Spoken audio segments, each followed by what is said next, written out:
शं वरुणः शन्नो भवत्वर्यमा शन्न इन्द्रो बृहस्पतिः शन्नो विष्णुरुक्रमः ॐ शान्ति शान्ति शान्तिः।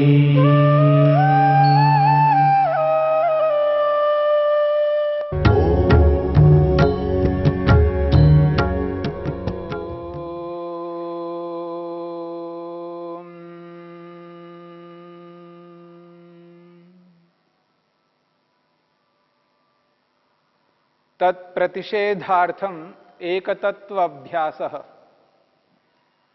महर्षि पतंजलि ने समाधिपाद के 32वें सूत्र में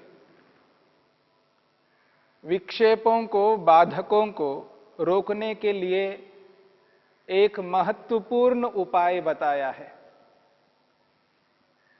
तत्प्रतिषेधार्थम, उन विक्षेपों को रोकने के लिए, उन विघ्नों को, बाधकों को रोकने के लिए एक तत्व अभ्यासः, एक तत्व का अभ्यास करना चाहिए। और एक तत्व है परमपिता परमेश्वर, क्योंकि संसार में एक ही ऐसा पदार्थ है जो मनुष्य के प्रयोजन को पूर्ण करने वाला है। आत्मा का जो प्रयोजन है वही तत्व पूर्ण कराता है, जिस तत्व के लिए महर्षि पतंजलि ने सूत्र में संकेत किया है एक तत्व अभ्यासः। उस एक परमपिता परमात्मा का अभ्यास करना चाहिए।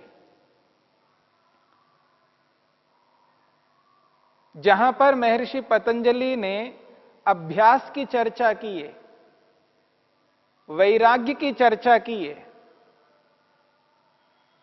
उस अभ्यास को यहां पर उपसंहार करते हुए, उस अभ्यास को बताते हुए कहा कि अभ्यास इस प्रकार से करना है। परमपिता परमात्मा का निरंतर किस प्रकार अभ्यास करना चाहिए।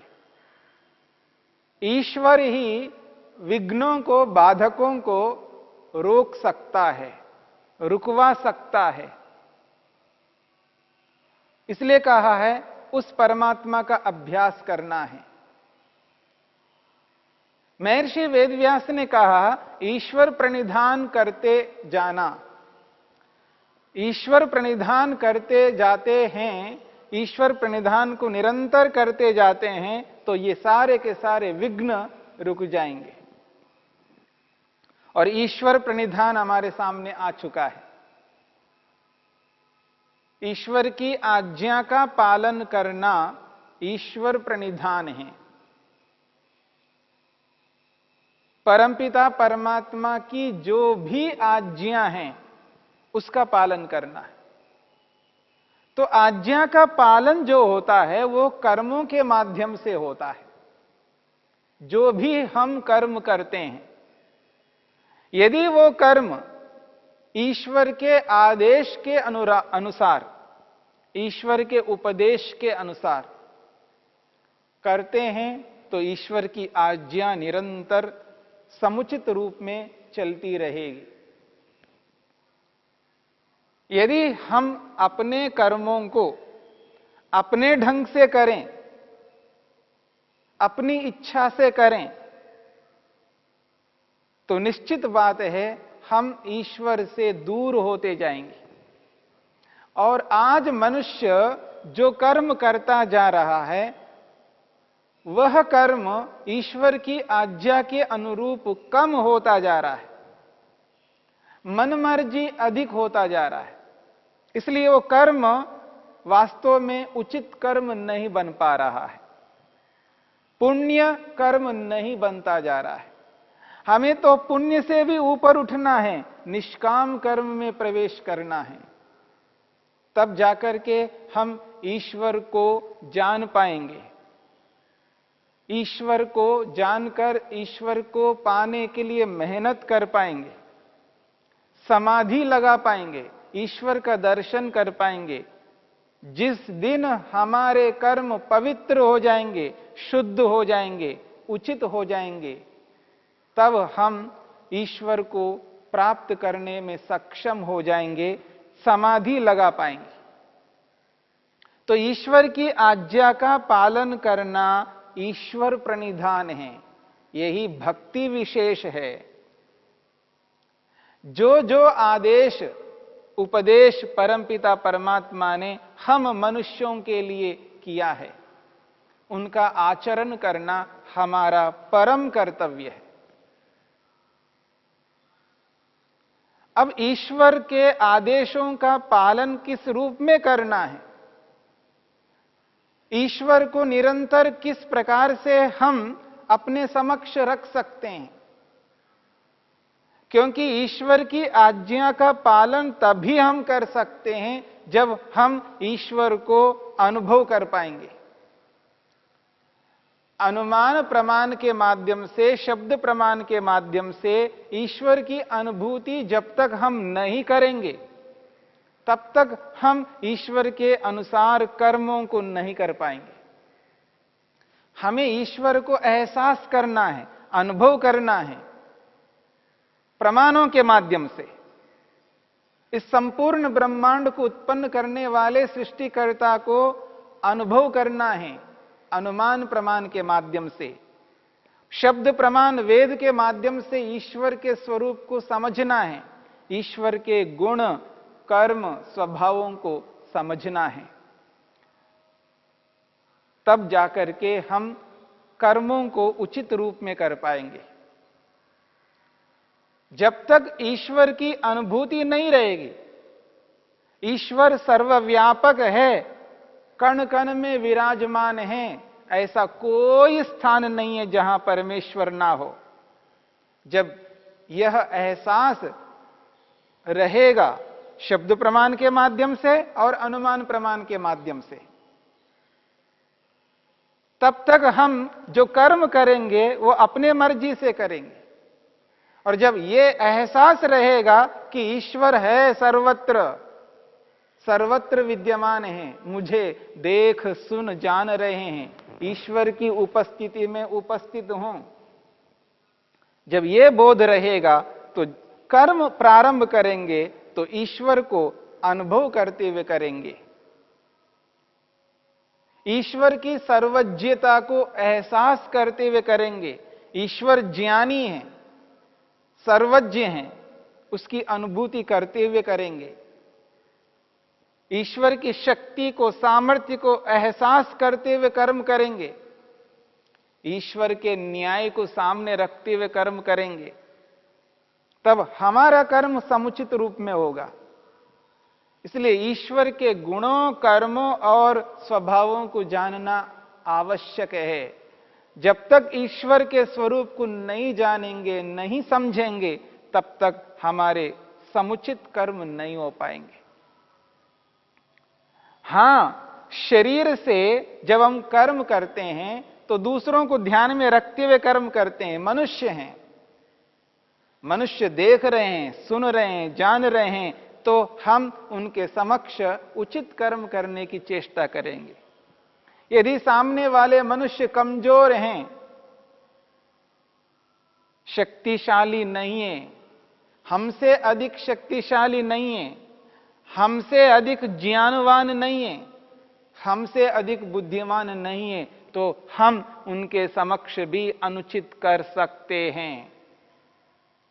हां, हमसे अधिक शक्तिशाली मनुष्य सामने हो जाए, हमसे अधिक बुद्धिमान सामने आ जाए, हमसे अधिक प्रभावी व्यक्ति सामने रहे, तब उनके सामने हम अनुचित नहीं कर पाएंगे। लेकिन इसकी एक सीमा है, अकेले में तो कर लेंगे। जब कोई मनुष्य हमें नहीं देख रहा हो, तब हम अनुचित कर सकते हैं। न अकेले में हमें अनुचित करना है, न किसी मनुष्य के सामने अनुचित करना है, किसी के सामने नहीं करना है। लेकिन मनुष्य सदा सर्वत्र हमारे समक्ष नहीं रहेंगे। सदा हम मनुष्यों से नहीं डरेंगे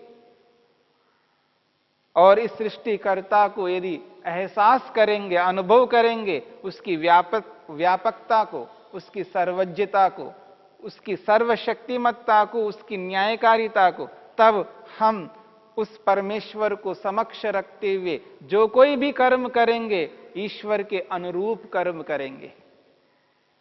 ईश्वर के विपरीत कर्म नहीं कर सकते, क्योंकि ईश्वर की अनुभूति है। हां, अभी तक मैंने समाधि नहीं लगाई है, ईश्वर का दर्शन नहीं किया, कोई बात नहीं, वेद है, वेद कहता है, अनुमान प्रमाण कहता है, ईश्वर है, सर्वत्र विद्यमान है। वेद के माध्यम से ईश्वर को समझने का प्रयत्न करना। जब तक ईश्वर के स्वरूप को मनुष्य समक्ष नहीं रखता, तब तक वह अनुचित कर्मों से बच नहीं सकता। और याद रखना, कर्म जो है मन से प्रारंभ होते हैं,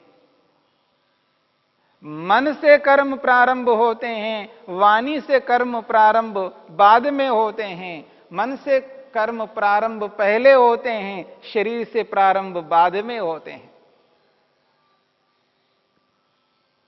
मन से ही अनुचित कर्मों को रोकना है।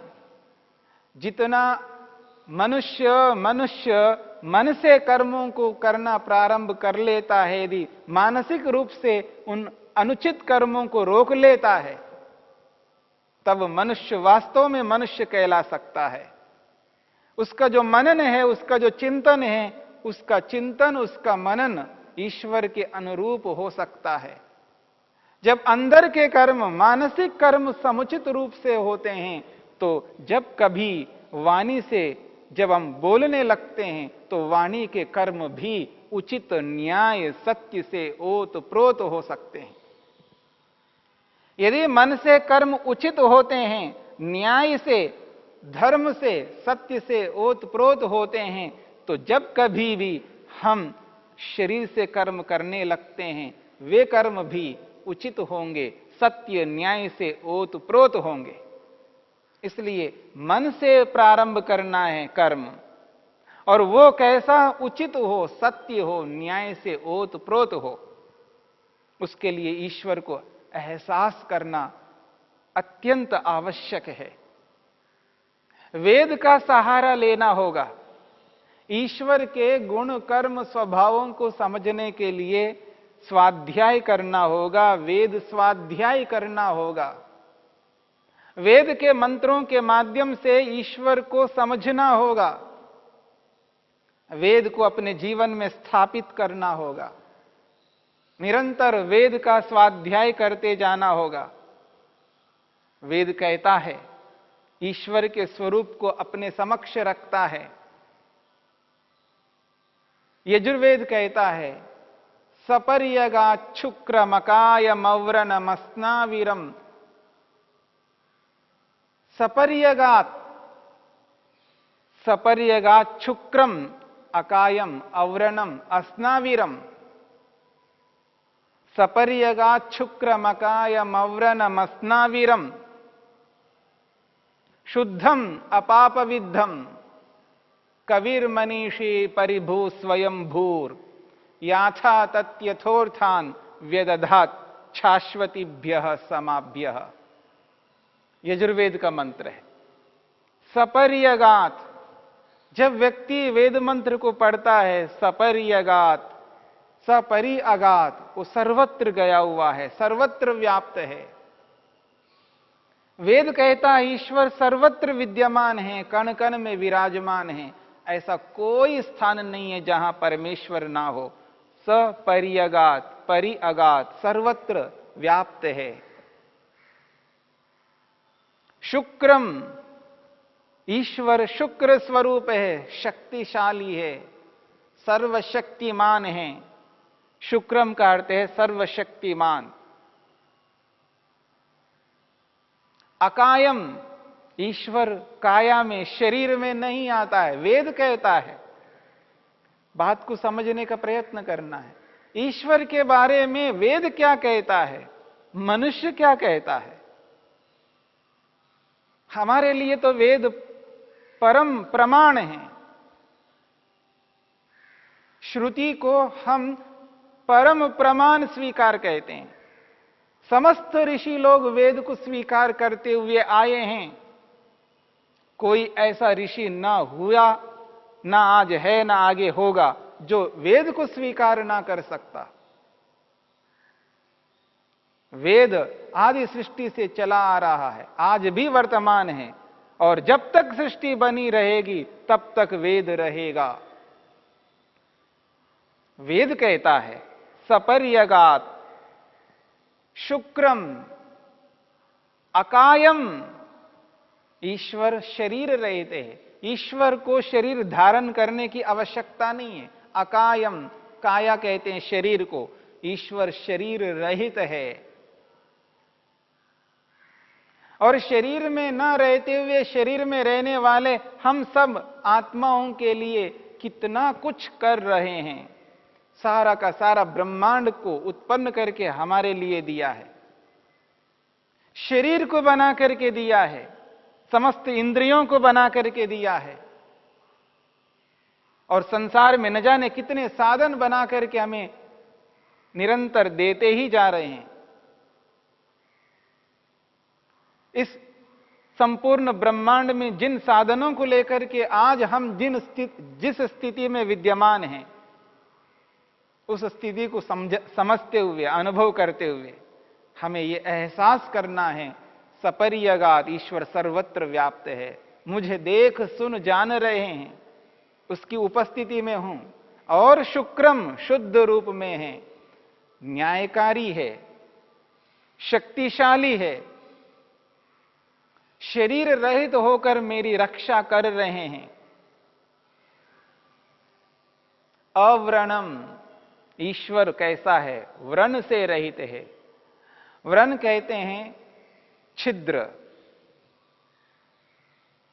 कुछ कटना पिटना ऐसा ईश्वर में नहीं है। शरीर में छिद्र हो सकता है, शरीर कट सकता है, पर ईश्वर में ऐसा कोई स्थिति, ऐसी कोई स्थिति उत्पन्न नहीं हो सकती। अव्रणम, छिद्र से रहित है, अखंड है, एक रस है, विकारों से रहित है, निर्विकार है ईश्वर। अव्रणम, व्रण नहीं है ईश्वर में, छेद नहीं है ईश्वर में, और ईश्वर को कोई छेद नहीं सकता, उसको तोड़ नहीं सकता, उसके टुकड़े नहीं कर सकता। वो अखंड एक रस है। ईश्वर के जब ऐसे स्वरूप को व्यक्ति जानता है, समझता है, वेद के माध्यम से ईश्वर की व्यापकता का अनुभव करता है, उसकी शक्ति, सर्वशक्तिमत्ता को एहसास करता है, उसके शरीर रहित स्थिति को अनुभव करता है, उसके अखंड एक रस को अनुभव करता है। जब ईश्वर के स्वरूप को अनुभव करता है, उस स्थिति में व्यक्ति पाप नहीं कर सकता। पाप नहीं कर सकता अर्थात पुण्य कर्म करेगा, शुद्ध कर्म करेगा, पवित्र कर्म करेगा।